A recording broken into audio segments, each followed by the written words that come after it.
Calma, Tico, por favor, te ajeita, Tico, que a mulherada promete te dar um fim. Tipo tarado, enxerga a mulher e acha só vai pedir o Paulão segurar o Tico pra mim. Calma, Tico, por favor, te ajeita, Tico.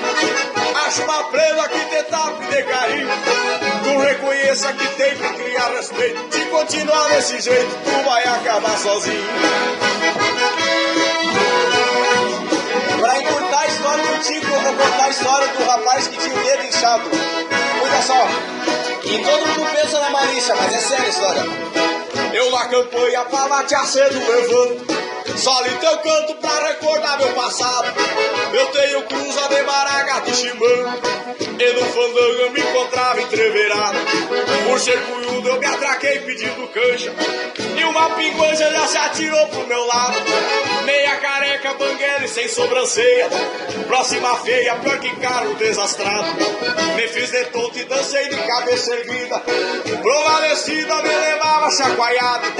Numa volteada lá num canto do salão, ela me passou a mão dos mastutacos com o dedo inchado. Eu fui no ouvido da preta e disse: tu não dê bola pra isso, porque todo o que eu de fazenda é estropiado de serviço. Com essa pingocha me atraquei pedindo cancha, com muito jeito eu fui trocando os passinhos. Disse pra ela: eu não posso dançar apertado, tenha cuidado com o pobre do meu dedinho.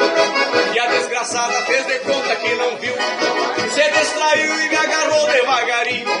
Morto de dor o meu coração balançou, e ela falou: diz que dedo grosso e grandinho.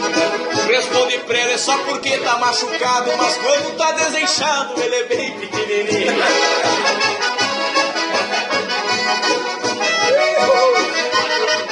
Voltando pro Tico, o Tico foi num baile ali por terra de areia,